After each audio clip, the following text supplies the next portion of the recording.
be very helpful for you.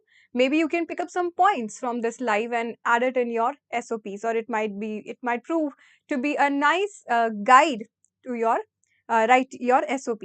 So SOP is statement of purpose, and you can say it lays a roadmap of who you have been, and it gives you a way or a chance to get into the B school. So without any further ado, let's discuss how to write an impressive SOP. So first of all, we need to understand what is statement of purpose. First thing, it's key component of your application material to get into the B school.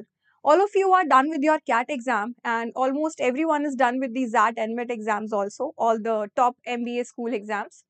So now they would ask you, the university or the B school, they would ask you to write or send an SOP while you're filling the application form. So apart from the information, all the academic information that you provide in your form, you have to write an essay type of information or introduction about yourself. That is what SOP is. So it is also a part of the application process only. It ties together grades, test scores, and application, and expands upon the same. So when you fill an application form, if you simply have to provide your academic marks or your hobbies or interest, it would end only in a sentence or two. But SOP gives you that chance to jot all those points and to form a connection between all those points. So that swift transition should be there. So I think SOP is something that proves to be very helpful to give them an insight into who you are. So it is written in form of an essay, giving admission officers a much more expensive window into who you are. You can say it's a non-verbal conversation with them. You get a very nice chance before appearing for the interview. If you are asked to write the SOP, it's one chance to convey at best who as a person you are, how convicted you are, how clear you are about your thoughts, and that you want to go for MBA. And it is written in an essay form. So what are the testing parameters? What do they test through an SOP? One main thing that they test is, who are you? So when I say who are you, it doesn't mean you provide your name and the familial background or the place you belong to and the course you have been through. No. These things, yes, they of course matter, but apart from this, as a person, who you are you a person who's very empathetic? Are you a person who likes to be in a leadership role? Anything that has influenced you, that has shaped your persona, your personality, this is one chance to mention all that in an SOP. They want to see what you want to be. So you've come for the admission into an MBA course. Why do you want to pursue this course? Where do you see yourself down the line after 5 or 10 years after doing MBA? What do you want for yourself as a future? And how serious you are about it.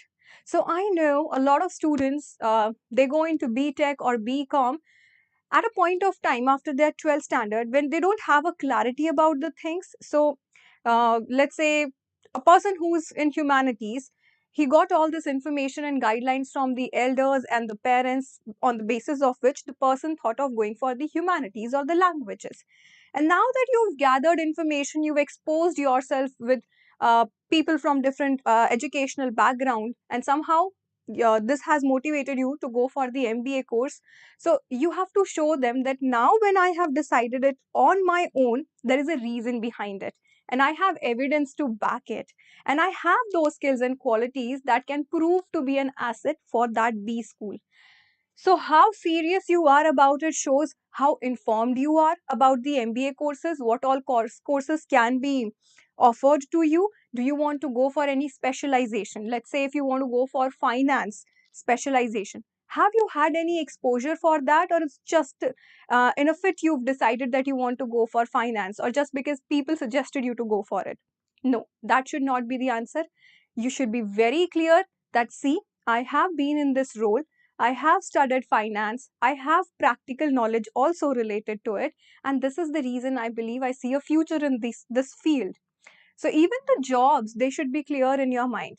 So basically, you have to be a more informed person, and that shows how serious you are. So conviction needs to be there. Now, next is, Why is it so important? Why is this SOP so important? The statement of purpose should highlight the reasons why you are more than just your test scores and grades. You see that? This is the additional thing about the SOP. So when you simply provide them facts, you simply give them your, let's say, your percentages of your 12th standard, of your graduation, and if you've done your master's also, that doesn't show what kind of a person you are. I know there are students who do fairly well in extracurricular activities and they do have practical knowledge, but then they might, lack in academic scores. So this is your one chance to impress the, let's say, the interviewers or the selecting officers. So it could even help you overcome a less than perfect score in a class and account for any missing years in the education. So just in case you're very disheartened or you are underconfident because of your scores, this is one place you can show them I am much more than this. I have these capabilities, I have these skills. I've been associated with certain events or certain organization from which I've learned these many things. Or if you have bagged any prize in anything, that would be more than enough to speak about you. So this is your one chance to show them who you are and what other achievements you've had. So therefore, keep in mind that your SOP should be honest, candid, and most importantly, it should be complete. So if I talk about your SOP being honest, it's very important. You shouldn't be bluffing in your SOP. People, those who will go through your SOP, they're smart enough, they're psychologists, they can very well guess and connect the dots in your SOP. Where are you lying, where you've bluffed, and what all content is honest. For example, if you say I have good leadership skills, or let's say I am a good team player, you should be providing it with certain life experiences, examples that I have participated, let's say, in the debate competition of my college youth fest zonal round, and my team, I have guided them, I have helped them, I was the leader, I was leading the team. So if you provide such examples, it will be clear to them also that if you are saying it, you are saying it through experience. And even if you haven't actually bagged any prize in your college days or in your school days, you can still, sit and think of your journey down the line. How has it been? If you've learned anything, even without backing any prize, do not fret from mentioning those anecdotes from your life experience. They can be casual ones also, the personal ones also, if you feel like mentioning it.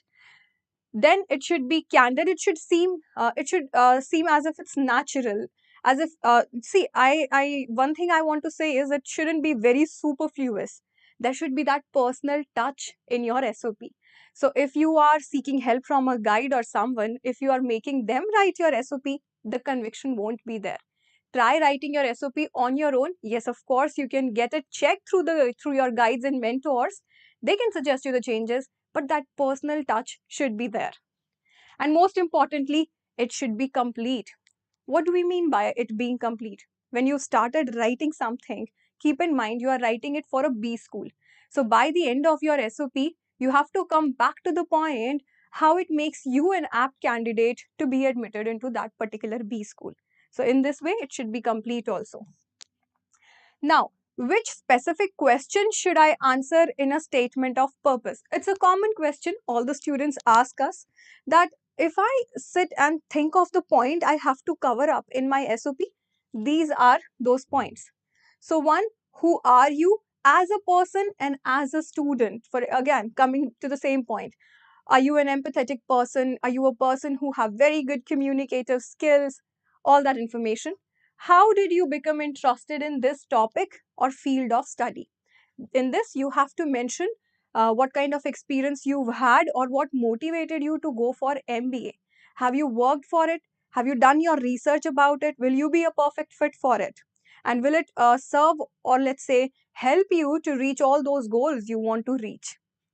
So, what have you done so far in the field of your choice? The same thing. Let's say you want to go in management.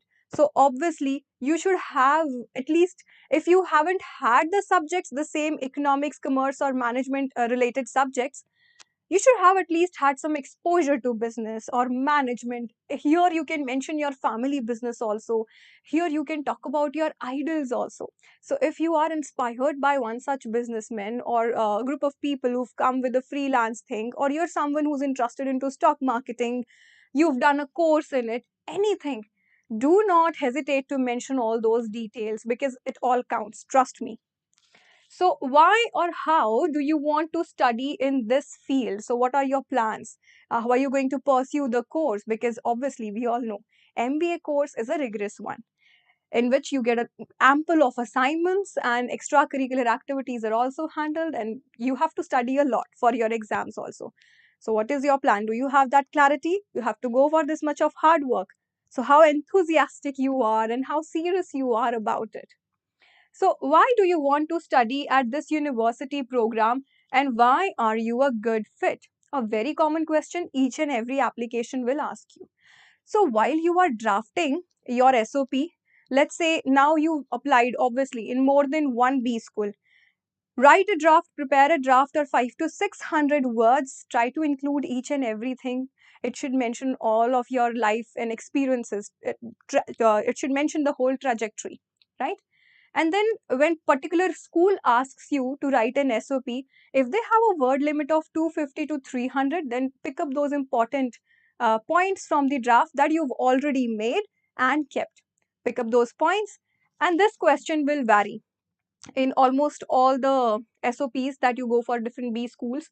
More or less, you have to show them that I am very much informed about this particular B school. I know there have been prominent alumni for this from this particular school.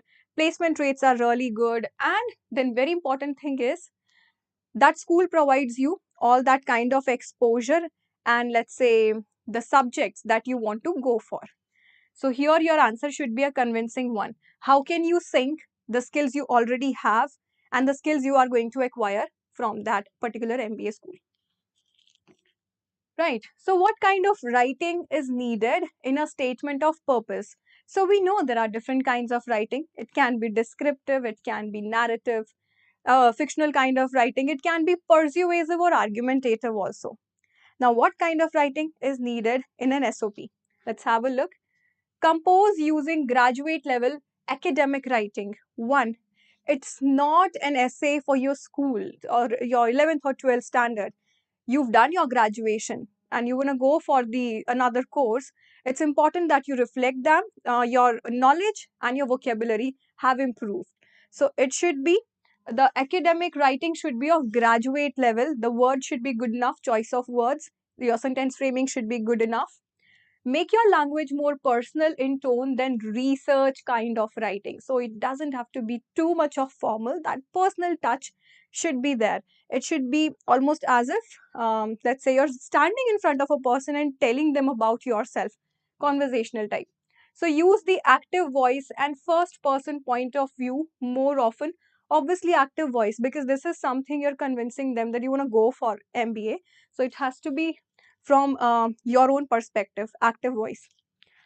So, write chronologically starting from your most important actions and achievements during your undergraduate years.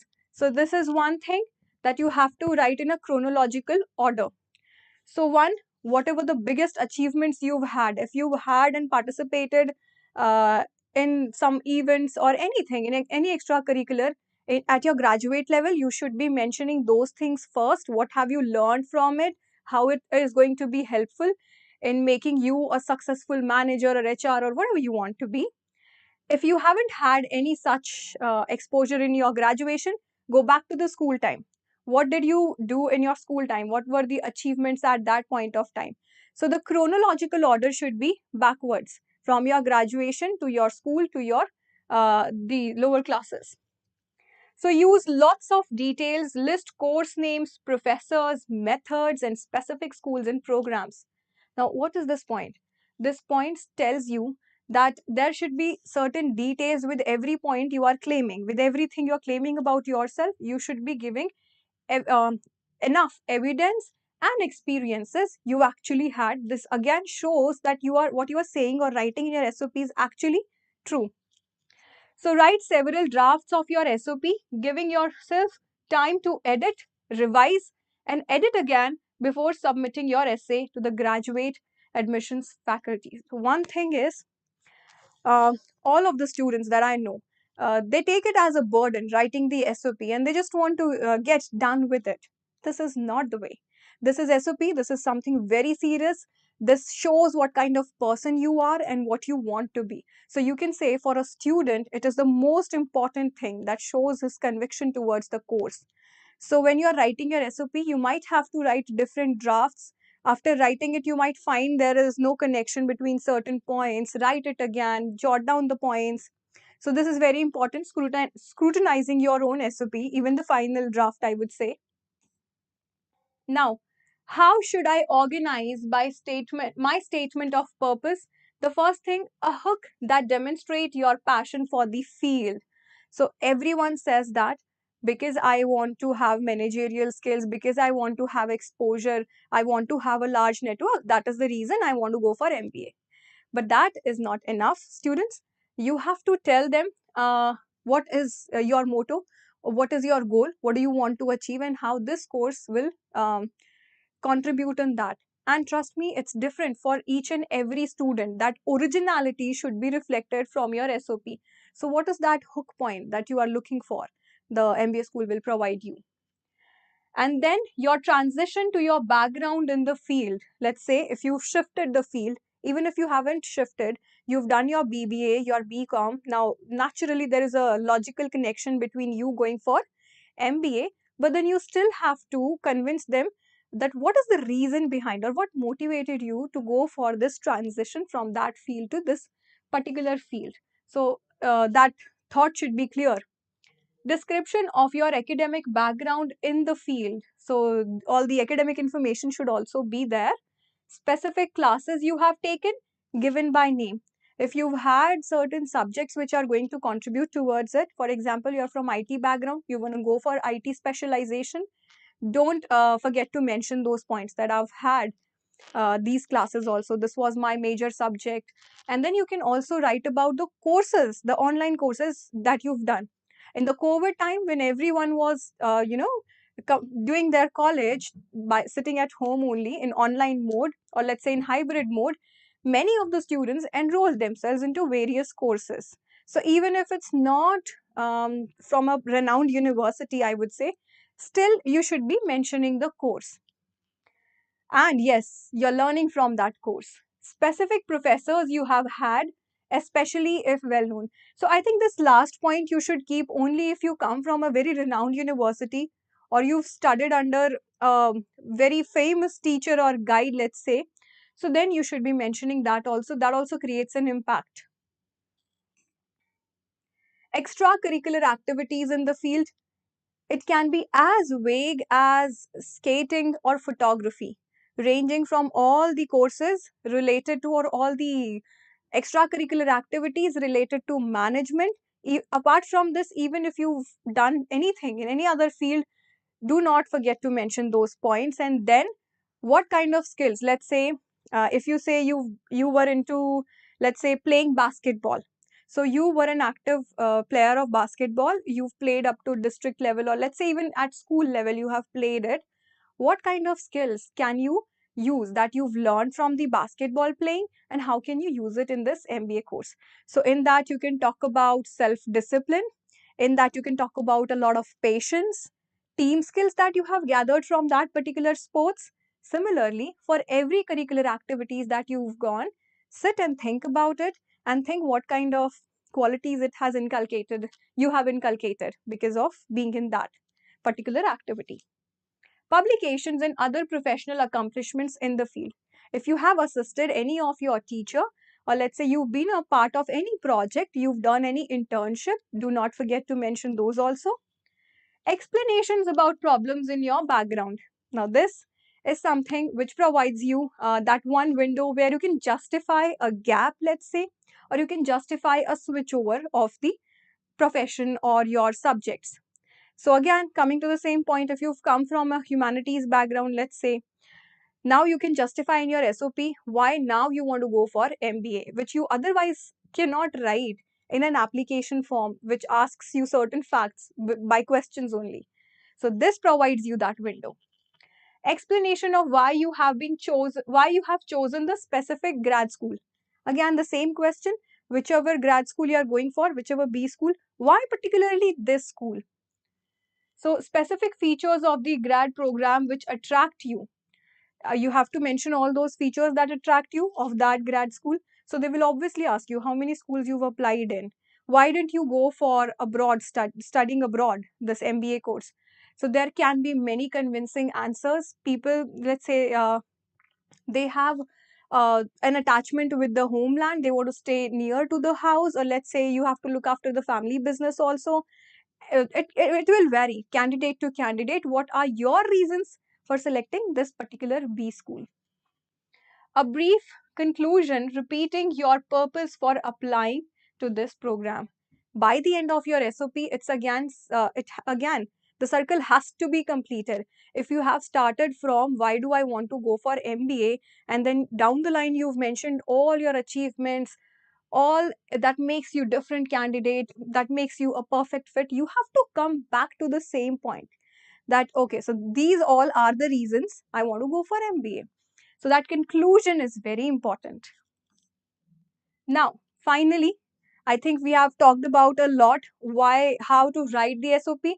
Now you know that what kind of points do you need to keep in mind when you are watching this video. Even after let's say even after a few days also, stop the video, take a screenshot, write down those points, sit and think about your life. What all have you achieved? According to the points, you'll be able to write an SOP. So now the final step is editing your SOP. As any good writer knows, it takes more than one draft to create a strong and compelling work of writing. After you have brainstormed for your SOP, answered key questions, created a working outline, and written your first draft, there is still a lot room for revision. There always is. So share your work with a friend or a peer or a guide whose opinion you think is of great value. Now, this last step is very important. Even when you're writing essays for your, let's say, your graduation, your classes, your semesters, even at that point of time, you have to think so much. And think of this, it's an SOP, your statement of purpose that is going to decide your trajectory of your career. So it is something you should be taking very seriously, and it is something you should be very honest with. It is something that is an opportunity for you to show them that you are the apt candidate. So try to make 2 to 3 drafts of your SOP every time you find a fault. Try to improve it. Prepare an SOP of at least 5 to 600 words. Keep it aside whenever you have to fill an application form of any B school. Mold it accordingly. I hope this video proves to be helpful, and if it does, do not forget to like, share and subscribe the channel, because we will be coming up with many more such important videos. Thank you and all the very best with your entrances, with your PIs, with your GDs, and submitting your SOPs. Thank you.